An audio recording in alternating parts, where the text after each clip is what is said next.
नगरम की मेयर बनेगी।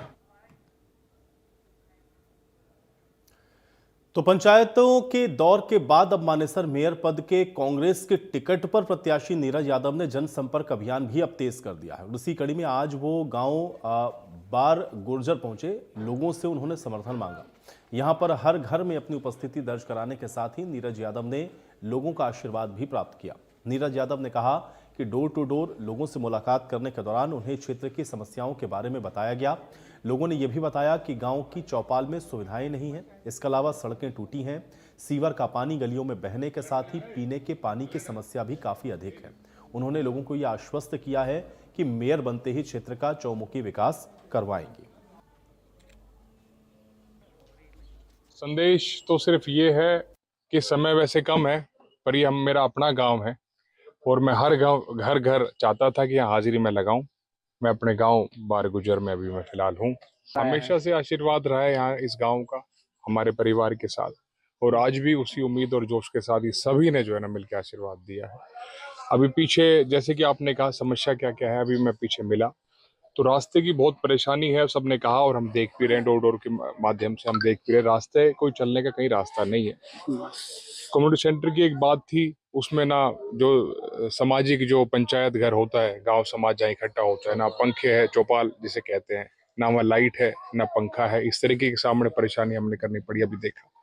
और एक पानी की यहाँ पे भी, इसी गाँव में भी पानी की बहुत परेशानी है। इन सब बातों को हम देख रहे हैं बारीकी से, और निश्चित रूप से ये सेवा का मौका अगर गांव समाज इलाके ने दिया तो इन सब पे जो है ना बारीकी से हम काम करेंगे।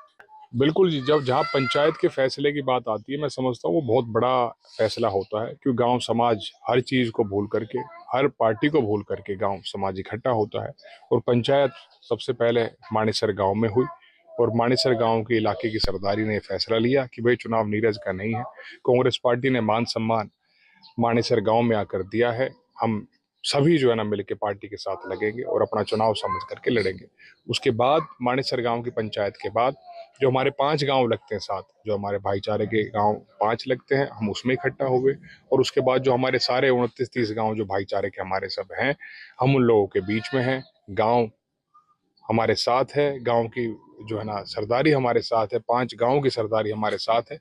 और अब अपनों के बीच में आशीर्वाद लेने के लिए, समर्थन मांगने के लिए, अपील करने के लिए, निवेदन करने के लिए हम सभी के बीच में हैं। उनकी तो मैं बात मैं पहले दिन से कर रहा हूँ जी, ऐसा नहीं सिर्फ गांव की बात कर रहे हैं। जो गांव की समस्या है तो आज गांव में है तो गांव की बात कर रहे हैं, जब कल शाम को या जब भी आगे आने वाले समय सोसाइटी में सोसाइटी की समस्या करेंगे। निश्चित रूप से जो ये परेशानियां हैं, एक गांव समाज की, रूरल की अलग है, अर्बन एरिया की अलग है। कहीं सिक्योरिटी का विषय है, जैसे हम देखते हैं, साफ सफाई का विषय है, साफ सफाई का, सीवरेज का, रास्ते का, ये ज्यादातर गांव का इशू है। और सेक्टर का सिक्योरिटी हम देखते हैं, अभी पीछे सोसाइटी में लगातार सुनने में आती है कि गाड़ियों के टायर वगैरह खोल के जाते हैं, चोरी करते हैं। हर दिन जो है ना यहाँ पे बहुत ज्यादा ये मामले हैं चोरी के, गाड़ियों के। तो इन सब चीजों को, सब चीजें हमारे दिमाग में, सब मिल करके काम करें। सोसाइटी में भी ये सब लोग ही रहते हैं जी, हम तालमेल बैठा हुआ है, सब अपने हैं, एक दूसरे के संपर्क में रहते हैं हमेशा। उनके बीच में जाएंगे, उनकी बातें हम जो है ना मजबूती के साथ, सोसाइटियों की बातें उतनी ही मजबूती के साथ उठाएंगे जितनी गांव की, और गांव की भी उतनी मजबूती के साथ उठाएंगे जितनी सोसाइटियों की और हाई राइज बिल्डिंग।